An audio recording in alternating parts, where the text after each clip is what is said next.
Okay, so let's begin the lecture.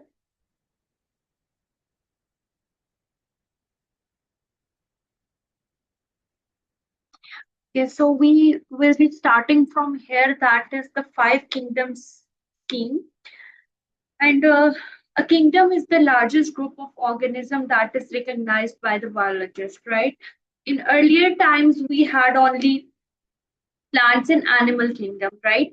But it was difficult to like it was difficult for biologists to place fungi, bacteria, and single-celled organisms.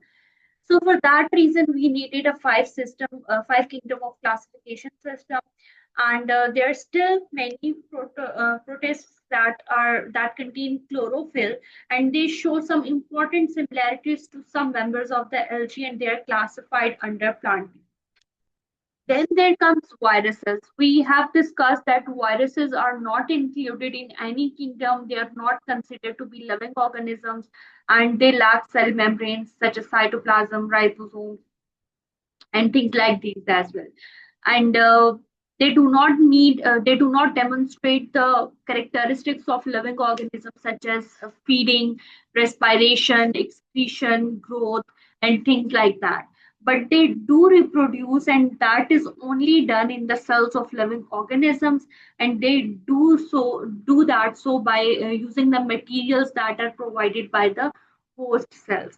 So this was just a little bit of recap of the previous lecture. So we will start from here. Today's lecture, that is three domain system. Now that three domain system was introduced by a scientist called as Carl, and that was done in 1978. Now that involves the grouping of organisms using differences in ribosomal RNA structure. So under this system, organisms were classified into three domains and kingdoms. Now the prokaryote kingdom was divided into two categories. So what were those domains? Those were archaea, and these in this domain, it contains ancient prokaryotic organisms that are single celled. You can call them unicellular as well, and they were prokaryotic. That means they had no true nucleus. And their cell walls were without peptidoglycans, and they were found in extreme environments like hot springs, salt lakes, and deep sea vents. And they were also called as extremophiles due to this. Are you getting this, Fahad and Ganya? Yes. Okay. Then we have to see the other domain that was called as eubacteria. And in eubacteria, you had like unicellular prokaryotes. They were also involved in eubacteria, and their cell walls had peptidoglycan, and they were found everywhere, such as soil, water, air, and inside our bodies as well. And they can be useful, such as they can help you in digestion or making yogurt, or they can be harmful as well. That could include that they can cause disease. Then comes the eukarya.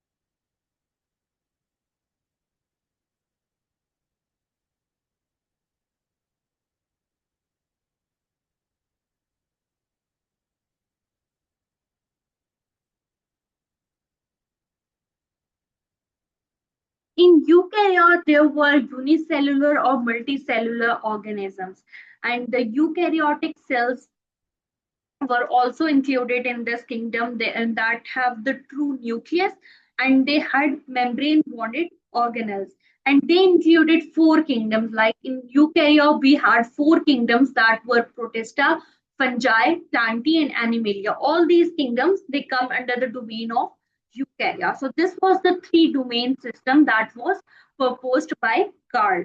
Did you get this, children?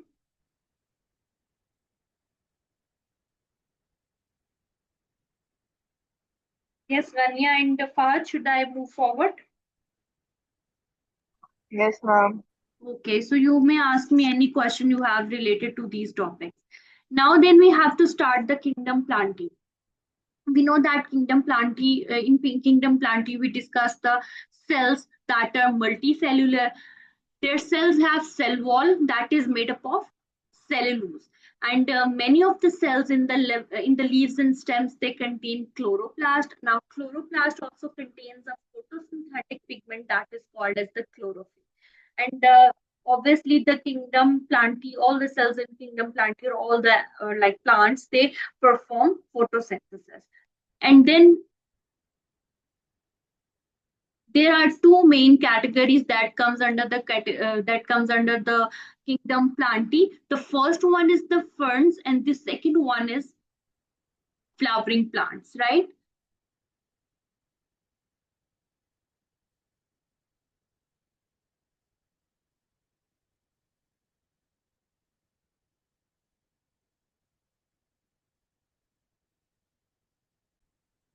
Just have a look at it.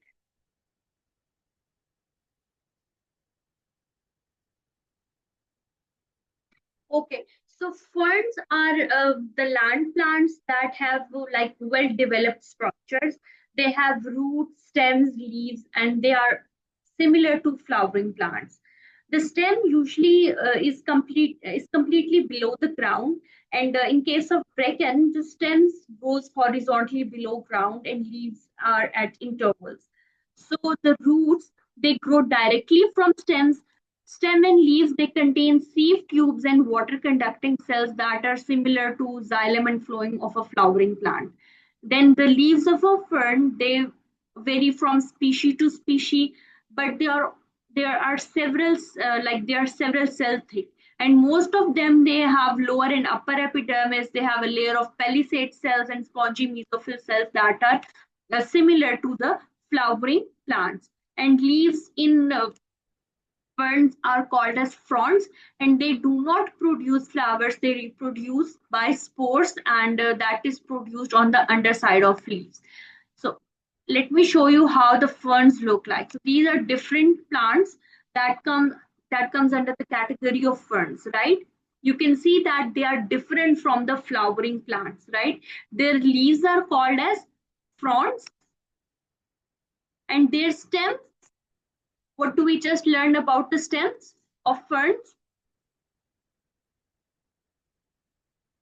Yes, children.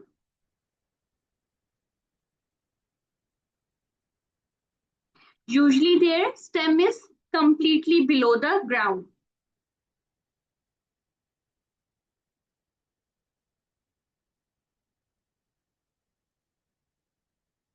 Okay. So have you got the idea of what ferns look like? Then we have to move towards the fern life cycle. Like, could anyone of you tell me like how does this work?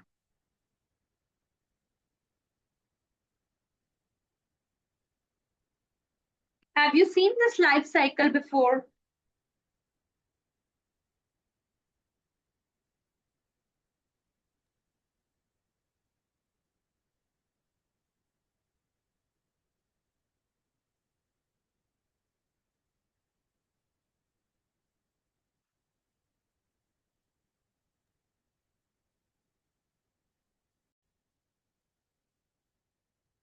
Oh,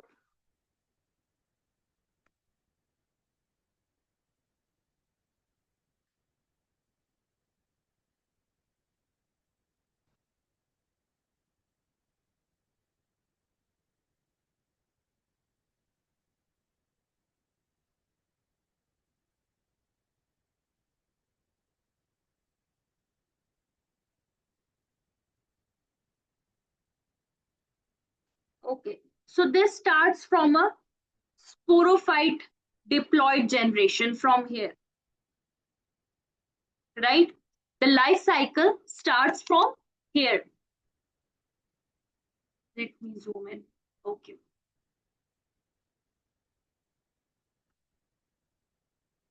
Okay, so as you can see, this sporophyte is a leafy fern plant. What is it? It is a leafy fern plant, and this is going to produce spores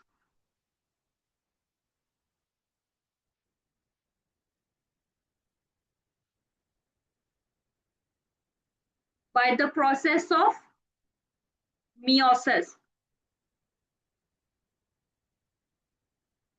And this is done in the structure of sporangia. Here we have it, this part.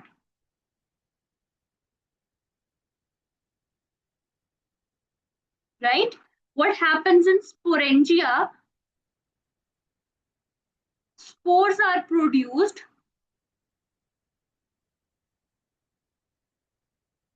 by meiosis. Did you get this? Yes, ma'am, I got it. Okay. And these are like these the spores. They are found in clusters under the fronds. Now, what are fronds? Fronds are the leaves. So these spores, they are found in the form of clusters under the spores that you can see over here. Let me like this. This is a zoom in image and it looks like this. So you can say that these spores, they are found in structures that are called sori, and that is present under the fronds.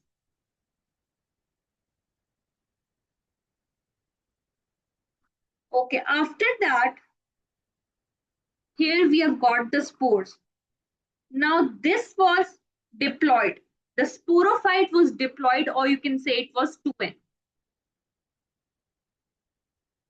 While the spores, they are haploid,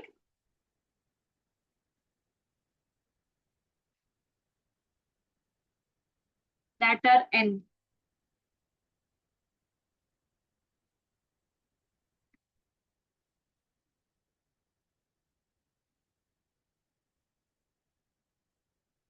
What happens that these spores, they are released into the air.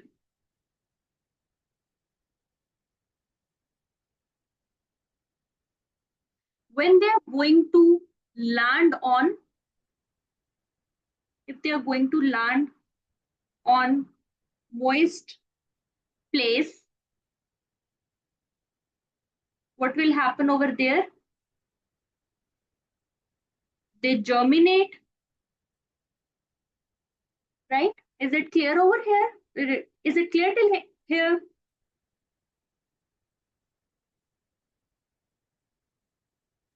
Yes. Yes, ma'am. Are you sure? If it is not clear, you people can ask me the question. This is the life cycle of fern. This is how ferns they reproduce, right? They have a like this is a leafy fern plant that is called as the sporophyte. It is diploid. What happens that the sporophytes, they like the sporangia has clusters of spores underneath, right? And these spores, they are found in the clusters, and those clusters are called as sori, right? They are found under the fronds. When these spores are released into the air, these spores are now haploid. When they are released into the air, they land on moist places and they germinate, right? After that, what happens that over here, when they germinate, so they grow into here, right? Here it germinated, right? Now over here, they grow into a tiny, you can say they grow into a tiny heart-shaped green structure, and we call this structure as prothallus, right? Here we have it, a heart-shaped structure. Now that prothallus has rhizoids.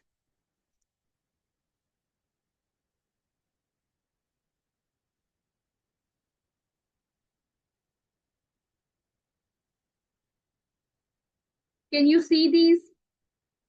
These are the rhizoids that look like a root-like structure. So this is how Prothallus looks like, right? It has root-like structures called as rhizoids. Then it has enthredia. Here we have it. Can you all see this? This is the enthredia, right? So this enthredia is a male organ. What is it?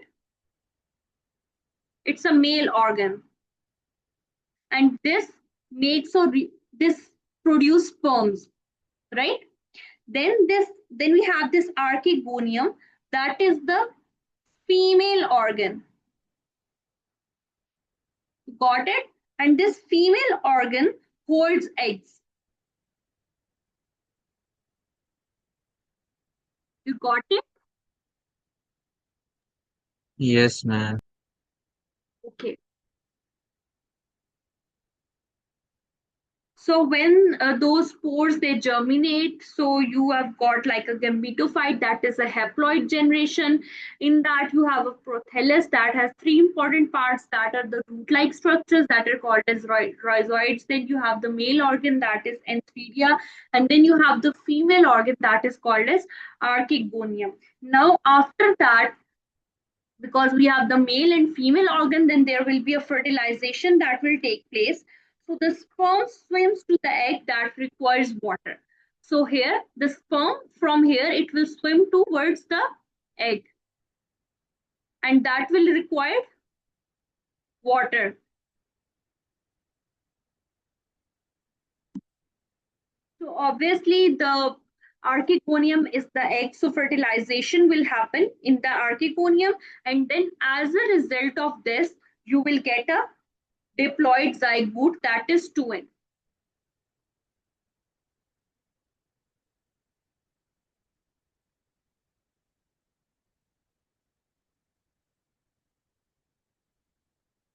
Right? Here you have got a diploid zygote,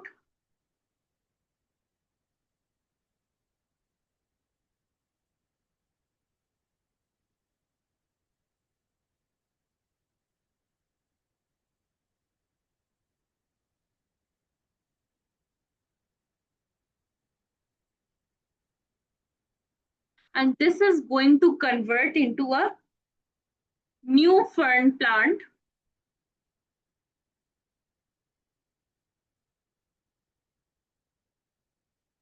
and then the life cycle will continue from here again.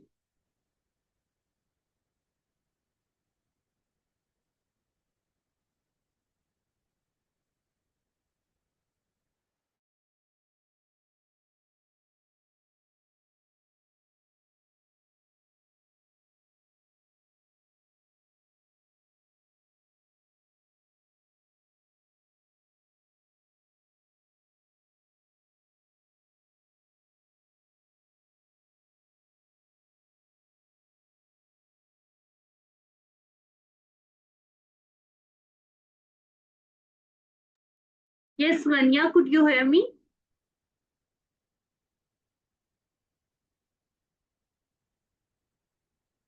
Confused that whether you are getting it or not. Okay, then we will be moving to the next topic. Okay, so I told you that we will be studying about the ferns and flowering plants under this kingdom, that is Kingdom Plantae. So we know about ferns, that what are ferns. Now we will be studying that what flowering plants are. So we know that flowering plants they reproduce by seeds, and those seeds are formed in the flowers, and the seeds are enclosed in the ovaries. So this is how a flower, like how a flower looks like, right?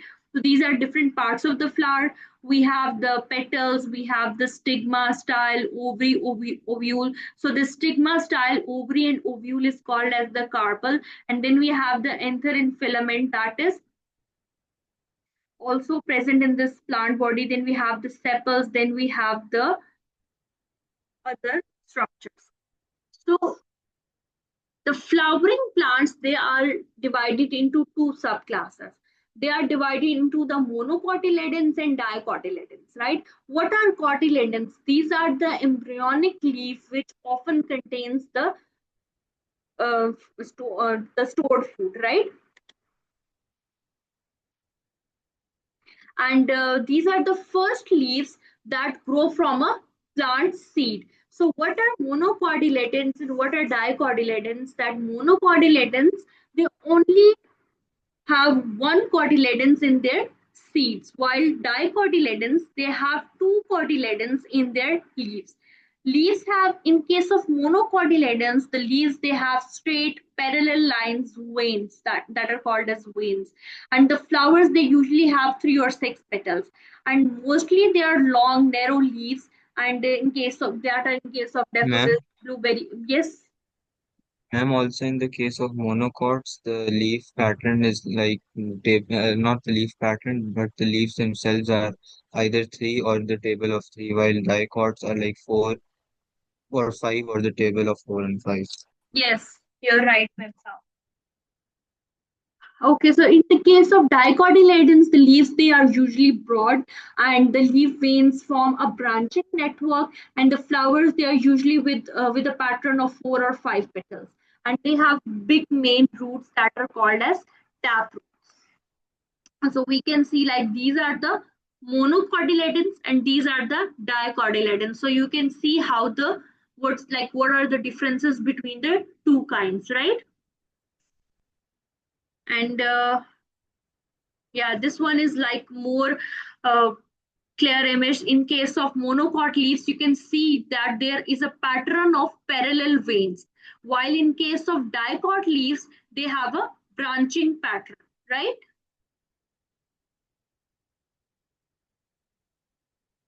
Okay,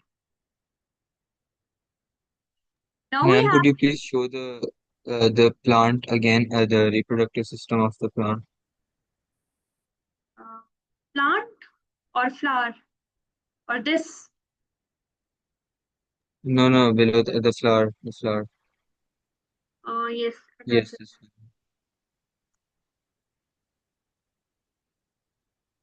Okay, ma'am. Could you also like show the differences between monocots and dicots? Okay, Like, but Sam, don't get worried. Inshallah, today I'll send the lectures. Immediately after okay, this ma'am. class, first I'll send the lectures, then I'll do anything else. Okay, ma'am. Done? Yes, ma'am. Okay. Okay, then comes the kingdom fungi. So we know that most fungi, they are made up of thread-like structures rather than cells, right? So in fungi they are made up of thread-like structures, and those structures are called as hyphae, right? They have now those hyphae. They have many nuclei that is scattered throughout the cytoplasm in hyphae. They include organisms such as mushrooms, toadstools, puffballs, and the bracket fungi that grow on the tree trunk. Then we also have a mold fungi that grow on stale bread, cheese, fruits, etc. Here you can see how that. Okay, now this is a branching hyphae. This image is of branching hyphae, and here you can see how does that looks like. So here, this is like hyphae. This is the hyphal wall. Then you have some like glycogen granules in present inside this hyphae. Here are some. Here is the vacuole, right? Then you have those small nucleuses that are being like scattered across all this hyphae.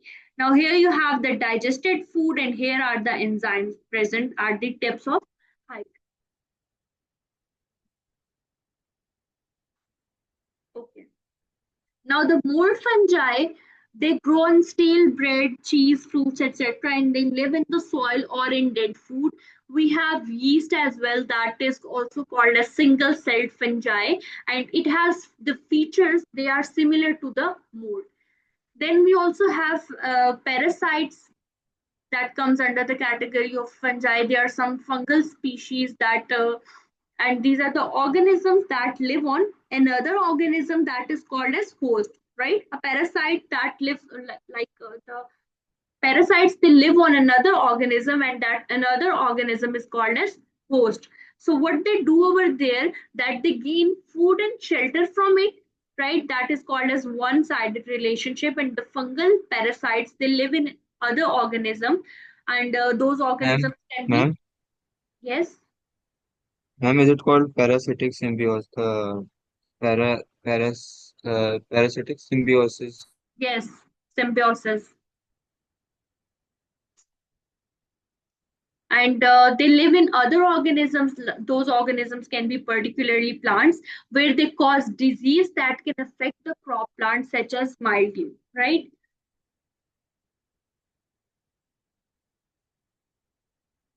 What it does over there, that